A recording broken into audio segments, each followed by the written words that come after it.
Bonjour fidèles auditeurs et merci de nous retrouver pour ce nouveau numéro de votre émission Et nous. Le sujet qui nous retient aujourd'hui est l'engagement social. Et pour mieux l'aborder, nous recevons sur ce plateau deux jeunes activistes. Il s'agit de Monsieur Gildas Bato, qui est coordinateur de l'association Togovi Bessourire, et Noumovi Marie Esmeralda, qui elle est coordinatrice nationale des 90 jours d'activisme. Moi, je suis Méchac Niaro. Chers invités, bonjour. Bonjour. Bonjour Esmeralda, bonjour Gildas. Bonjour. Alors aujourd'hui, nous parlons d'activisme, nous parlons des jeunes activistes, de ce que les jeunes activistes peuvent gagner en se lançant, en s'engageant pour les causes sociales. Alors Esmeralda, Marie Esmeralda, dites-nous, qu'est-ce qui vous a poussé à devenir activiste sociale? Qu'est-ce qui m'a poussé à devenir activiste? Oui. Je suis tombée dedans. Comment ça? Ouais, je suis tombée dedans parce que j'étais en deuxième année à l'ENAM quand j'ai vu des amis publier les activités des associations. Ça m'a intéressée. Je me suis dit, pourquoi ne pas m'associer à eux pour ajouter aussi ce que je sais faire. Et la toute première fois où j'ai voyagé, c'était en 2019 avec l'association Foufou Culture, où nous sommes partis au nord, à Bassamba, au Malo, au niveau des Tata Tambermont. Arrivé, je ne me retrouvais pas parce que c'était très loin de Lomé, c'était très loin de la ville et les gens faisaient ce qu'ils avaient à faire, les gens s'amusaient. J'étais dans mon coin, j'étais réservée avant. Donc j'étais dans mon coin, à un moment donné, je me suis rendu compte qu'il n'y avait pas de latrine, qu'il y avait l'eau qu'ils consommaient n'était pas potable. Or, j'étais en hygiène et assainissement. Donc je me suis dit, pourquoi ne pas faire un apport avant de quitter? Donc c'est là que j'ai réfléchi à une latrine traditionnelle qu'on pouvait faire en 2 jours. Ce qu'on a fait, et puis nous avons fait des puisards traditionnels. J'ai essayé de les apprendre comment traiter de l'eau. Et j'ai vu tout l'engouement autour de ça. J'ai vu comment tout le monde était content. Et à un moment donné, je me suis rendu compte que je pouvais aussi faire quelque chose à quelqu'un. Je pouvais aussi aider quelqu'un. Depuis lors, j'ai changé en même temps la direction de mes études. Tout le monde le faisait pour faire la vaccination à l'hôpital. J'ai décidé de faire l'assainissement sur le terrain. Et ça a changé en même temps les études, les ambitions. Et en même temps, ça m'a aidé à rentrer vraiment dans la vie associative, à m'engager pour une cause, la cause de l'assainissement. Alors, Monsieur Gildas Bato, êtes-vous également tombé dans l'engagement comme notre très chère Marie Esmeralda? Non, moi, je ne suis pas tombé dedans, mais d'un moment à un autre, je me suis retrouvé concerné. Parce que c'est tout d'abord se sentir utile à ma communauté. Parce que moi, j'ai rentré dans la vie associative très tôt. J'étais en classe de 6e et lorsque on rentrait, c'était avec l'ONG CTM Togo et là c'était juste pour aller danser, s'amuser, faire des activités culturelles, sortir.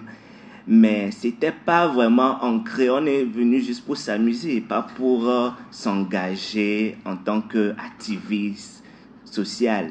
Mais au fil des temps, les compétences, les expériences que nous avons acquises au fil des années, je me suis dit pourquoi ne pas partager ça avec mes pairs. Donc c'est de là qu'est venu le déclic d'aller se rendre utile, partager ses connaissances avec d'autres personnes. Oui. Alors, pourquoi vous avez tous les deux spécialement choisi de vous engager dans le social? Spécifiquement? Oui, dans le social. Dans le social, c'est que je me suis retrouvé passionné. Oui, mais après la passion, après avoir découvert ce monde, vous avez pris parti pour une cause. Et je crois que c'est la cause des enfants. Oui. Elle également, elle est dans l'activisme social. Pourquoi ce choix? Ok, pourquoi ce choix? Parce que moi, j'ai pris spécialement la cause des enfants. C'est que j'ai vu qu'aujourd'hui, les enfants sont des êtres vulnérables, mais ils sont pleins de potentiel, pleins de talent, et que c'est dans l'enfance qu'on peut impacter cette jeunesse-là. C'est-à-dire, c'est ces activités-là, parce que moi, c'est en grandissant que j'ai eu à participer aux activités culturelles en restant devant les publics, en récitant des poèmes, Tout ça, c'est ça qui m'a forgé. Et c'est là, je dis, pourquoi ne pas former ces enfants-là qui sont la relève. Donc, c'est là que je me suis engagé pour la cause des enfants, les droits des enfants, plus pour l'épanouissement à travers des activités culturelles, des danses, des animations socioculturelles. C'est le même cas chez vous? Je pense qu'il n'y a rien de plus beau que de s'engager. Il n'y a rien de plus beau que de donner du sourire autour de soi. Et moi, aujourd'hui, nous sommes plus avec la jeunesse parce que je me rends compte qu'il y a trop d'individualisme. Il faut réunir les gens, il faut se mettre ensemble. Il y a forcément des potentialités en chacun de nous. Il y a des potentialités que les gens ne voient pas forcément. Quand tu vois une personne, tu vois juste la personne avec peut-être ses habits, que ce soit des brailles ou bien que la personne soit élégante, mais tu ne sais pas vraiment ce que cette personne peut donner. Donc, réunir la jeunesse, apporter nos voix, se faire former, créer un réseau, pour moi, c'est la cause pour laquelle je lutte actuellement. Et je pense que je resterai dedans presque toute ma vie. Là, vraiment, ça sent vraiment l'engagement. Oui. Alors, dites-moi, que pensent vos proches de votre choix? Il y en a qui pensent que ça ne sert à rien. Il y en a qui disent, vous mettez votre argent dans quelque chose qui ne vous rapporte rien. Vous êtes là, vous pensez que vous faites quelque chose. C'est pas toi qui vas changer le Togo. Bon, des phrases qui sortent. Mais en même temps, il y en a à qui ça fait du bien. La plupart de mes aînés m'appellent Madame la ministre. Des gens commencent par t'appeler des noms parce qu'ils voient qu'il y a de l'impact. Aujourd'hui, pour une jeune fille qui se met devant, qui pose des actions, qui ne reste pas sur place, qui travaille pour l'épanouissement des populations, des communautés, je pense qu'il y a de l'impact dedans. Il y en a qui vont dire, qui continuent de penser que c'est mauvais, il y en a qui pensent que c'est bon. Et moi, je choisis de voir ce que ça impacte positivement. Et je laisse ceux qui veulent décourager. Parce qu'avec le temps, ils comprendront que je suis sur la bonne voie. En tout cas, vous avez dit que vous êtes engagé à vie, donc ils auront toute une vie pour le voir. Oui, vous aviez parlé de votre engagement pour la cause infantile. Oui. Est-ce que vous pensez aujourd'hui que les enfants et les adolescents puissent être des activistes? Oui, si, parce que ils sont en fait les êtres en fait neutres. C'est maintenant que nous devons les forger en devenant des bons acteurs. J'ai animé une thématique dernièrement avec mes enfants. C'est le leadership, c'est maintenant. Le leadership, c'est maintenant. C'est-à-dire, c'est maintenant qu'ils devaient être des bons acteurs. C'est maintenant que nous devons les inculquer. Par exemple, la communauté dans laquelle je travaille, il y a beaucoup de banditisme, des trucs là. Mais à chaque fois que je viens, je leur dis, vous êtes spécial. Vous êtes des jeunes champions. Des champions. Vous êtes, en fait, c'est en disant les mots, c'est en leur encourageant que vous êtes spécial, vous êtes des champions, que vous êtes vraiment la relève. Donc, rapidement, ils changent de mentalité. Même à l'école, dans les quartiers et tout. Vous voyez un peu, non? Donc, c'est à la base que nous pouvons les forger à part les mots encourageants. De ne pas leur dire que non, qu'ils ne sont pas. Non, c'est maintenant que nous devons quand même les encourager. Toi aussi, tu peux faire quelque chose. En tant que jeune fille, toi aussi, tu peux être major. Toi aussi, tu peux impacter ta communauté. Toi aussi, tu peux être une jeune femme leader. D'accord. Et les enfants, les ados que vous coachez, est-ce qu'aujourd'hui, un enfant lambda peut décider de faire le travail que vous faites d'activiste? Oui. Un ado, un enfant, est-ce qu'il peut se dire aujourd'hui, j'ai envie de devenir activiste? Est-ce que c'est faisable? Oui, c'est faisable. Parce que, par exemple, moi, à mon niveau, j'essaie déjà de mettre quelqu'un sous moi et de m'accompagner, de voir tout ce que je suis en train de faire. Je ne lui dis pas, en fait, de m'engager comme moi, mais juste d'expérimenter tout ce que je suis en train de faire. Parce que, tout d'abord, l'engagement en soi, c'est pas chose facile. Oui. C'est pas chose facile. En fait, moi, je conseille ça aux gens, mais je ne dis pas aux gens de s'engager parce que c'est pas chose facile. Vous voyez un peu, non? Et parce que tu vas te lever avec 0 francs, tout ça là. mais tu te dis tu es engagé. Mais ce que nous voyons, nous on ne travaille pas pour aujourd'hui, mais on travaille pour demain. Vous voyez un peu. Alors, de façon générale, comment les activistes sont perçus dans notre société? Les activistes sont perçus comme, les gens qui n'ont rien à faire, hein. Ils n'ont ni boulot, c'est pour combler leur temps libre, parce que d'autres pensent que même que nous sommes des chômeurs, qu'on n'a rien à faire. Or que pour être activiste, il faut avoir plein de compétences pour essayer de se mettre être utile à sa communauté. Sinon, sans quoi. D'autres pensent même que les activistes sont des arnaqueurs, des voleurs. Il y a beaucoup de choses. Mais aujourd'hui, moi, je me suis dit, je me donne de la valeur.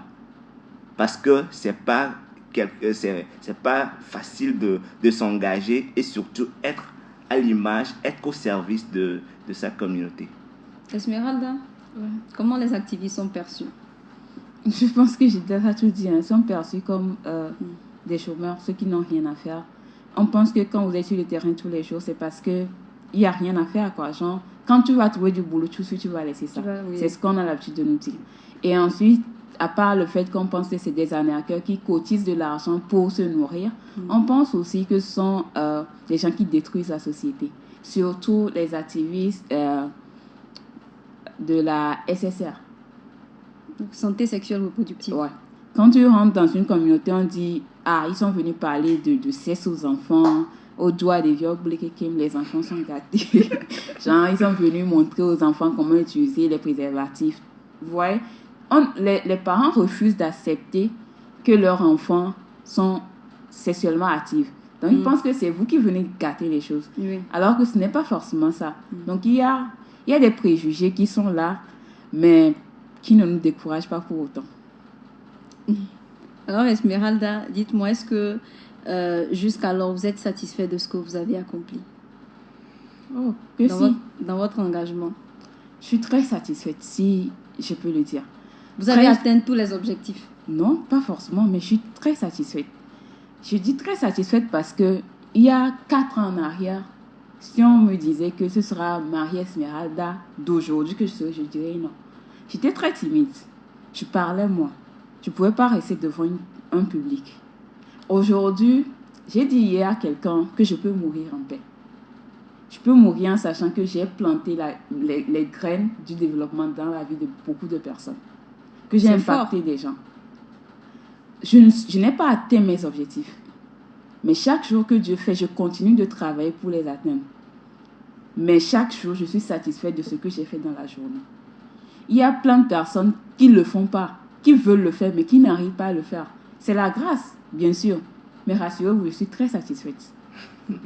Gildas acquiesçait pendant que Marie Esmeralda était en train de parler. Oui. Est-ce que c'est également le cas à votre niveau? Oui, c'est également le cas. Parce que moi, je suis l'icône de la génération porteuse d'espoir. C'est ça, je me prénomme. Parce que la génération dans laquelle j'étais, quand j'étais ado, enfant, et on faisait des animations socioculturelles et j'ai été impacté à travers ces actions. La plupart de mes frères, de mes confrères et toutes ces générations-là sont maintenant rentrés dans la vie professionnelle. Eux tous, ils se sont retrouvés dans leur boulot. Donc, j'étais la seule personne qui s'est engagée, qui a porté en fait cette initiative encore jusqu'à maintenant. Donc, l'objectif n'est pas encore atteint. Je ne suis pas totalement satisfait parce que je vois aujourd'hui qu'il y a encore du boulot à faire, surtout en ce qui concerne les enfants. Parce qu'aujourd'hui, nous avons tendance à oublier les enfants et on pense plus aux jeunes. Or que c'est les enfants qui sont plus le socle, quoi. Vous voyez un peu, non? Donc, le travail reste encore à faire. Oui.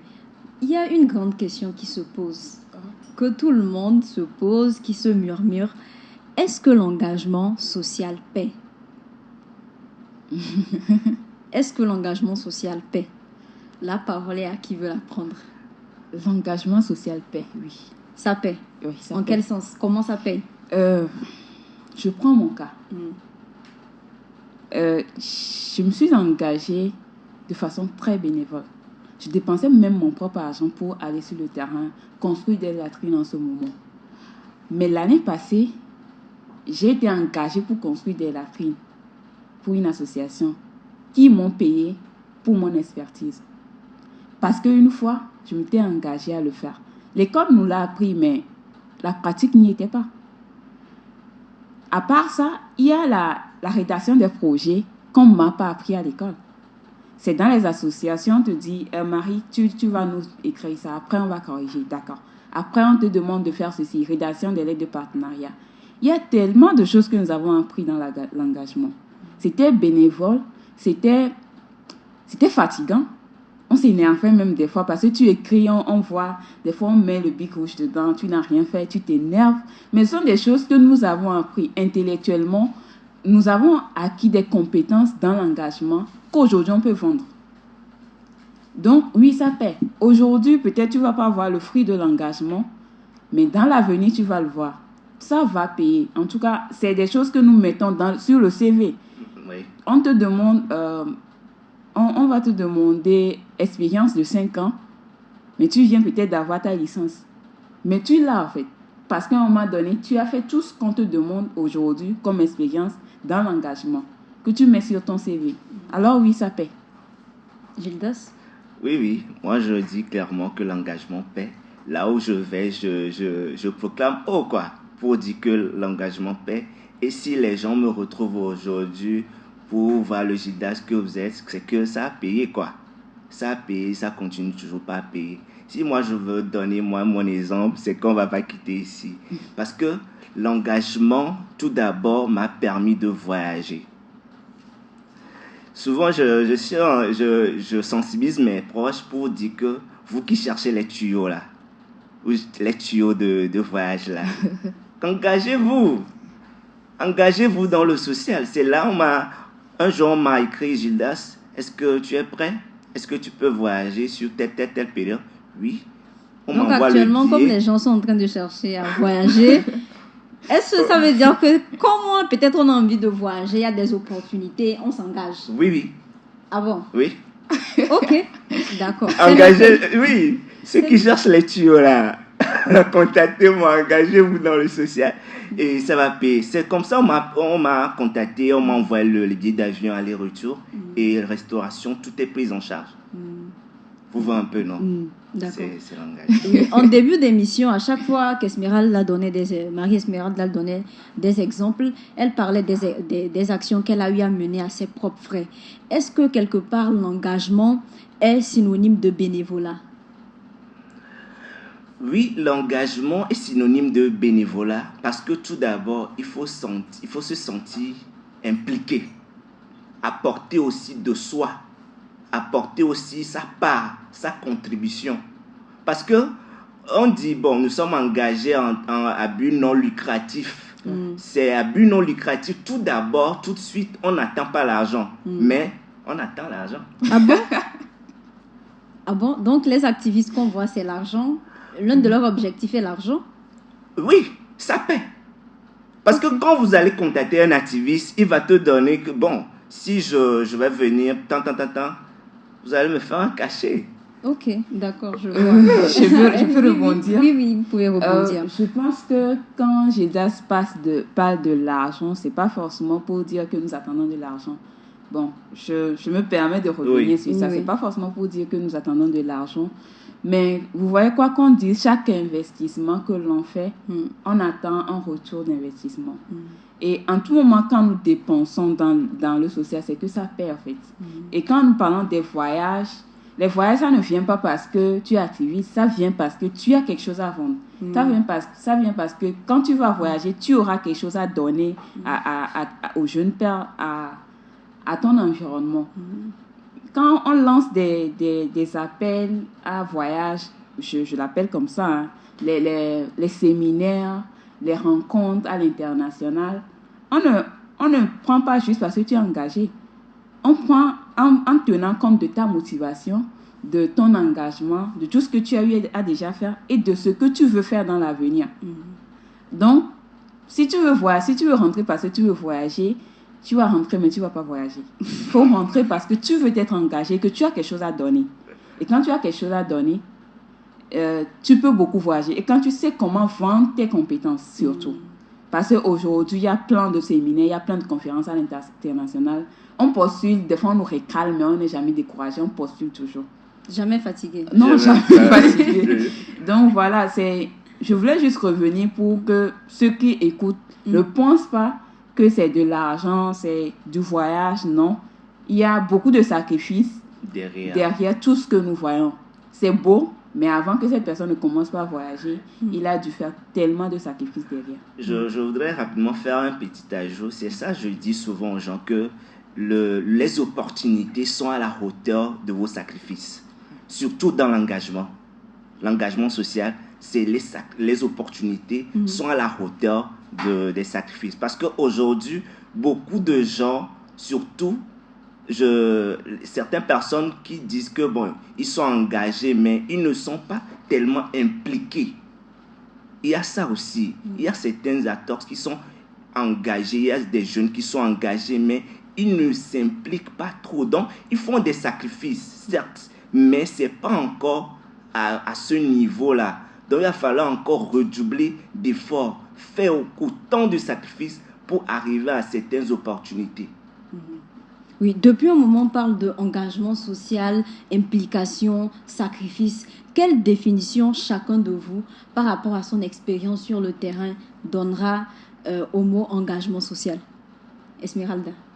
Je vais aller de façon terre à terre.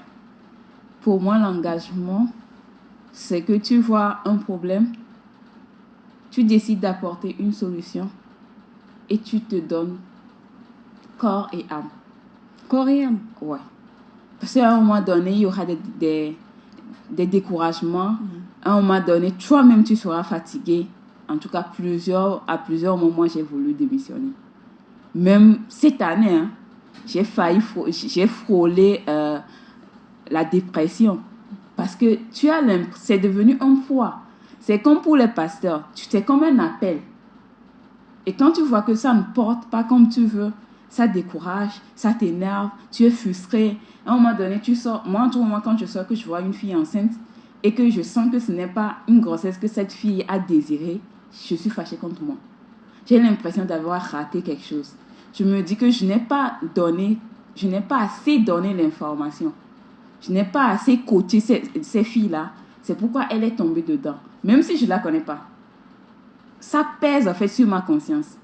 Donc, je dirais que c'est un problème que tu as trouvé. Tu veux apporter une solution. Tu persévères parce qu'il y aura des blocus. Mais tu persévères jusqu'à ce que tu ne trouves une solution et que tu continues par rassembler des gens autour de toi pour trouver cette solution. Parce que c'est une solution qui ne va pas s'arrêter c'est un problème qui ne va pas s'arrêter du jour au lendemain. Tu commences seul, mais tu t'entoures de beaucoup de personnes pour y arriver. Oui. Ok, moi je dirais que l'engagement social est un sacrifice.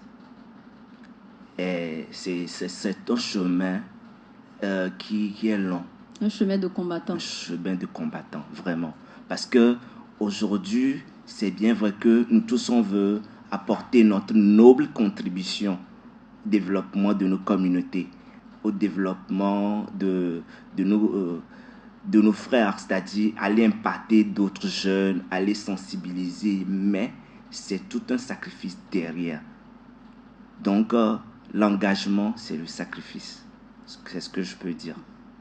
Au vu des opportunités, de tout ce que vous avez parlé, vous avez cité comme voyage, opportunités, est-ce qu'il est possible de se dire aujourd'hui, un jeune peut décider de faire de l'engagement une carrière professionnelle? Je crois que oui. Il y en a qui le font. Bon, sauf erreur de ma part. Il y en a qui décident de faire de ça une carrière. Parce que quoi qu'on dise, l'engagement social, il y a même des professions qui sont engagement social. Parce que il y a on forme maintenant comment on les appelle? Les managers. Les trucs sociaux, Il y a, il y a une école pour ceux qui font le social, si je ne me trompe pas. Oui, Aussi. les sociologues. Les sociologues. Donc, je pense que ceux-là sont formés pour rester dans l'engagement social. Oui. Mis à part ça, par exemple, quand je prends moi mon travail, Oui. Je suis en train de devenir bientôt ingénieur au assainissement. Oui. Je peux décider d'ouvrir un cabinet, oui, mais je peux décider aussi de rester dans le social. Oui. De partir dans les villages, de montrer que je peux faire, de leur faire des forages, d'apporter quelque chose dans chaque communauté. Oui. Oui. Donc, oui. Vous êtes professionnel dans votre domaine déjà. Oui, professionnel dans mon domaine, mais c'est de l'engagement social. Parce que je peux faire autre chose. Oui. En le faisant, c'est des risques que je prends. Quand j'ai décidé, par exemple, de donner ce que je sais faire, de construire des latrines, même si on me payait, c'était des risques. Oui. Je quittais Lomé chaque semaine pour aller dans le village. Je devais amener tous les villageois à accepter de faire des latrines. Je devais devenir leur ami, leur fille, leur enfant. Je devais rester dans le milieu. Je devais les amener à régler les petits soucis qu'ils ont entre eux pour que moi, mon projet puisse être atteint. Donc, même si j'étais payée, je faisais de l'engagement social. À la fin, ces gens-là savent que j'étais payée, mais ils étaient fiers parce que je suis venue rester parmi eux. Je les ai aidés à faire quelque chose. Donc, je pense que c'est mon avis personnel qu'on peut faire de ça une carrière. Gildas? Moi, je dis oui, hein, parce que oui, on peut faire de l'engagement social une carrière professionnelle. Parce que moi, je me dis, c'est parce que on ne prend pas la chose à la hauteur professionnelle qu'on néglige certains aspects de l'engagement social. Si on se donne un titre, un nom, comme un DG, un boss d'une entreprise, en tant que directeur d'une ONG, en tant que coordonnateur d'un simple projet, mais il faut vous donner la valeur à un titre, c'est possible. Parce que en ayant l'idée de professionnaliser l'engagement social, c'est là où vous vous mettez vraiment dans tous les aspects pour être vraiment professionnel. Si vous ne professionnalisez pas l'engagement social, on prend les choses vraiment terre à terre. On se dit c'est juste pour aller sensibiliser, c'est juste pour aller impacter, c'est juste pour. Donc tant que ça sera pris juste pour, ça ne va pas porter les fruits. Je pense aussi que oui, parce que, imaginons un tout petit peu, je suis actuellement dans l'engagement, un matin je trouve un boulot qui me prend par exemple de 7h à 20h.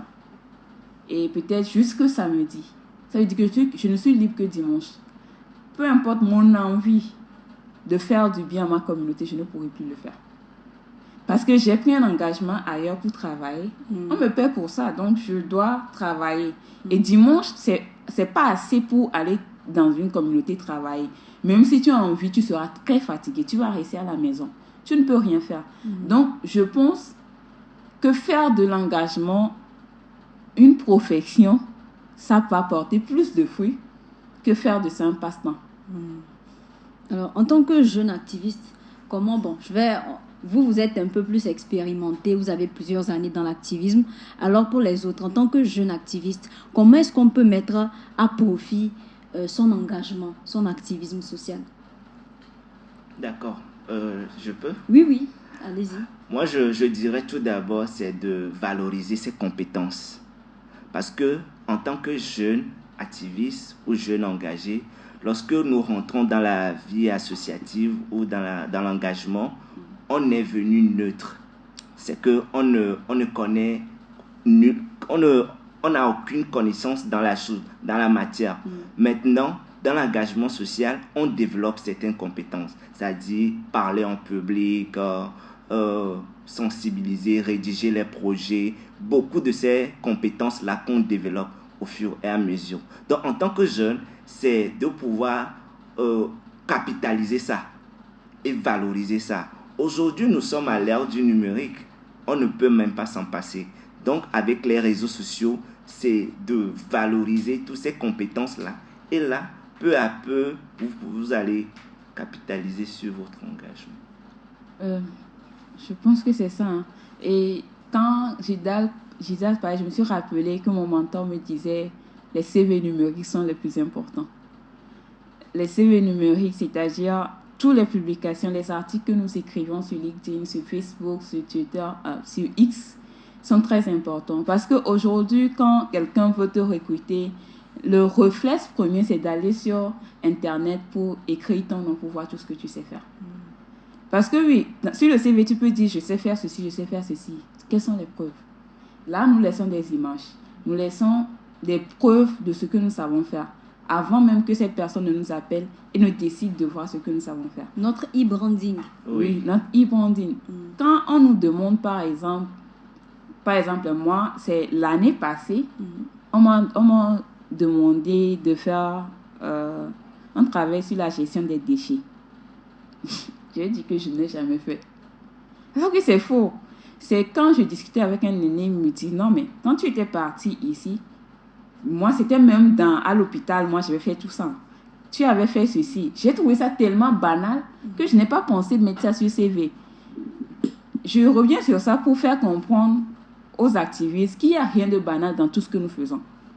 Tout ce que nous faisons, tant que c'est inscrit dans, je ne sais pas, je peux dire ODD ou bien dans un cadre donné professionnel, quand c'est la gestion des déchets, quand tu vas sensibiliser, quand tu vas même ne serait-ce que faire l'éco-jogging et que tu ramasses les sachets plastiques, c'est une activité que tu as fait, que tu peux capitaliser.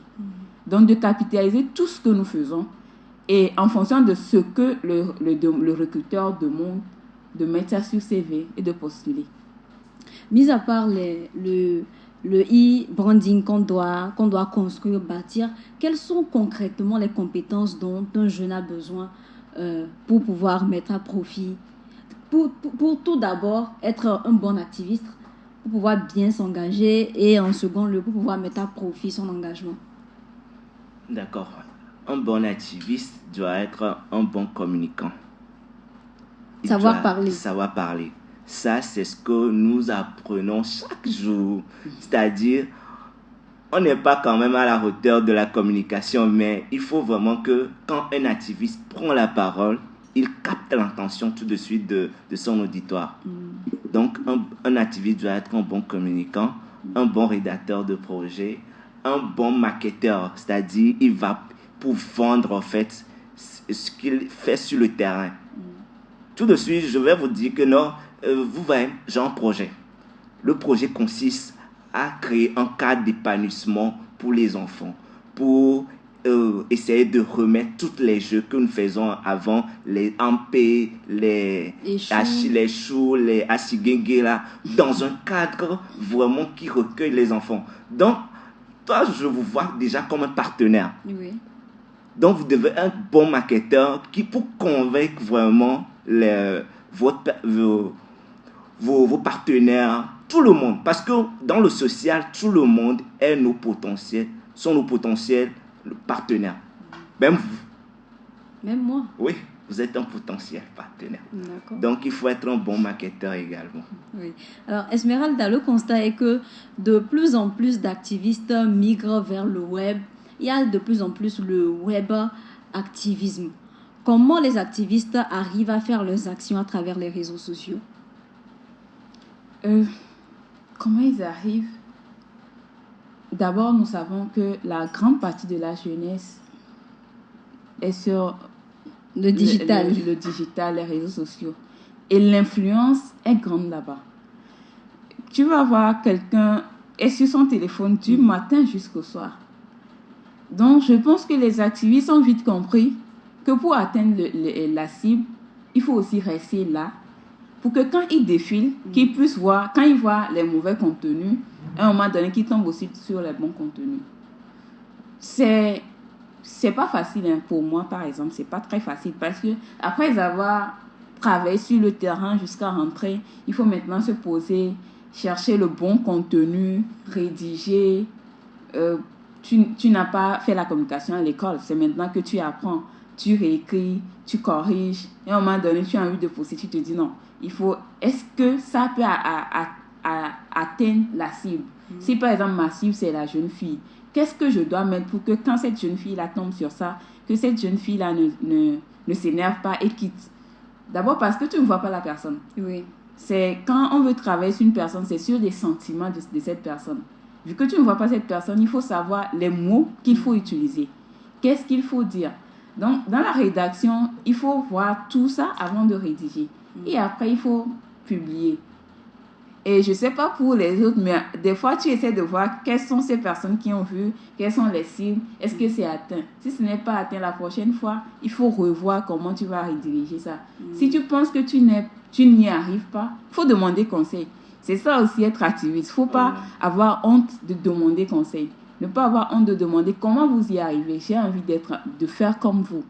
Donc, on arrive à toucher ces cibles en travaillant d'abord en collaboration entre nous, en voyant ce que nos pères jeunes font déjà, comment ils arrivent à capter l'attention et en se lançant. Mais en ayant l'idée que la grande partie de la jeunesse aujourd'hui est sur Internet et qu'il faut plus miser là. Même s'il faut aller sur le terrain, il faut rester aussi sur Internet. Gildas, dites-nous, quels sont les avantages du web activisme pour les jeunes activistes? Déjà, pour les jeunes activistes, ils sont proches de leur cible. Ils sont proches de leur cible. Surtout en tant que web activiste, il faut adopter le langage des jeunes. On adopte le langage des jeunes. Bevou, quand je suis avec chérie. Ah bon? Un truc comme ça, oui, mais en restant dans le cadre où... Parce que vous devez aller vers la personne pour sensibiliser et changer sa mentalité tout en restant dans sa peau. Oui. Sinon, quand vous vous voyez en tant que un grand truc là, non, ça ne passe pas. Mais en restant proche de votre communauté, et c'est de là que votre communauté vous donne de la crédibilité. Tout d'abord, lorsqu'il vous donne la crédibilité, là, c'est déjà grand. C'est déjà grand. Okay. Alors, de façon générale, que peuvent gagner les jeunes en décidant de s'engager? Okay. Aujourd'hui, peut-être un Noé ou un Cyril a envie de s'engager, mais il se dit, qu'est-ce que je peux faire concrètement? Est-ce qu'il y a des avantages? Quels sont les avantages? Tout d'abord, la première avantage que je peux dire, c'est que vous avez la crédibilité. Parce que avoir de la crédibilité aux yeux de tous, c'est pas chose facile. Mais quand vous vous engagez pour la cause noble, on sait que celui-là, on peut lui faire confiance. On peut lui faire confiance. Et là, on peut vous confier des postes de responsabilité. Vous voyez un peu, non? C'est la première opportunité que moi je peux dire. Parce que si vous ne vous engagez pas dans le social, c'est que vous allez construire difficilement pour construire votre image en tant que professionnel. Mais lorsque vous engagez dans le social, rapidement, lorsque vous avez la crédibilité, on dit que la communauté vous fait confiance, là, c'est une opportunité. Et aussi, l'engagement social nous permet de construire notre carrière professionnelle. La personne que... Par exemple, je suis aujourd'hui activiste jeune, mais c'est pas peut-être ça que le titre là que je vais porter jusqu'à les jours à venir. Mais ça me permet de retravailler sur la personne que je vais être demain. Parce que ça travaille également notre confiance en soi, la personne que nous voulons être demain. Donc, notre image, c'est très important. Je veux plus m'accentuer sur ça pour ne pas aller dans les opportunités de l'argent, des voyages. Non. Esmeralda, il a parlé de la crédibilité qu'on gagne, de cette image-là qu'on a, de la confiance en soi qu'on gagne en étant engagé. Quels sont les autres avantages de l'engagement? Lorsque tu es engagé, tu acquiers des compétences. Mis à part ça, tu gagnes une communauté de jeunes engagés. Tu gagnes une famille. Tu te fais un réseau de jeunes. Aujourd'hui, par exemple, quand j'ai besoin d'une personne pour m'aider dans la communication, je sais que je peux appeler Togovi. Aujourd'hui, quand j'ai besoin de quelqu'un pour m'orienter dans des questions de santé sexuelle, de reproduction, je sais que je peux appeler Ayat. C'est devenu un cercle où on est nombreux, mais où on se connaît tous. Parce qu'on se retrouve tout le temps. Tu as des gens avec qui discuter sans avoir peur d'être jugé. Tu as toute une communauté autour de toi. Mis à part ça, tu travailles sur ta personnalité. Tu apprends à être humble. Tu apprends à travailler avec les gens, le vivre ensemble. Tu apprends tellement de choses quand tu es engagé. Mais moi, je mise plus sur les compétences que tu acquiers parce que, mine de rien, ces compétences t'aident dans ta carrière professionnelle. Gildas, quel conseil donnerais-tu à un jeune qui a envie de s'engager? Moi, je dirais que un jeune qui veut s'engager, il faut se lever tôt. Parce qu'il y a certaines erreurs à ne pas commettre. Dans le social, il est très important de s'affirmer. Affirme-toi, dis clairement ce que tu veux dire. On va pas te juger. On va pas te juger. Donc, c'est très important qu'un jeune puisse affirmer ses opinions. Dire clairement que dans cette communauté, ça ne va pas. Il faut qu'on trouve une solution. Donc, il est très important de s'affirmer et de valoriser ses compétences. Il ne faut pas se négliger. Donnons-nous de la valeur. Nous sommes très importants dans la communauté. Esmeralda, vos conseils? Je pense que je dirais à toute personne qu'il n'est jamais trop tard pour s'engager. Et s'engager demande beaucoup de sacrifices, mais ça te donne une confiance en toi, ça te donne une joie que tu ne peux pas décrire. Ça se vit en fait, comme le dira Migyab. En même temps, je dirais à tout jeune qui veut s'engager que nos portes leur sont toujours ouvertes. Nous avons les bras très ouverts pour les accueillir, pour les orienter. Et si nous, on n'arrive pas, on va les orienter vers les aînés. Et je les appelle dans le collectif Zéro Indigent parce que chez nous, c'est la communauté de jeunes. Merci. Ils ont reçu l'appel. Gildas, votre mot de la fin? Ok, moi, mon mot de fin va tout juste à Dina Radio. Je tiens sincèrement à remercier Dina Radio pour l'opportunité offerte aux jeunes engagés pour parler de leur engagement et également à nos frères, à nos sœurs, pour leur dire que eux aussi, ils peuvent être utiles à notre communauté. D'accord. Alors, chers auditeurs de Radio Djena, c'est ainsi que prend fin cette émission. Je rappelle que nous étions avec Gildas Bato. Il est coordinateur de l'association Togo Vibé Sourire. Il est jeune activiste engagé pour la cause des enfants au Togo. Et également avec Madame Noumovi Marie Esmeralda, coordinatrice nationale des 90 jours d'activisme des jeunes pour la promotion de la paix et la réduction de l'extrême pauvreté. C'est sur cette note que prend fin cette émission. Nous espérons vous retrouver le mardi prochain à la même heure pour un autre numéro. D'ici là, portez-vous bien. À très bientôt.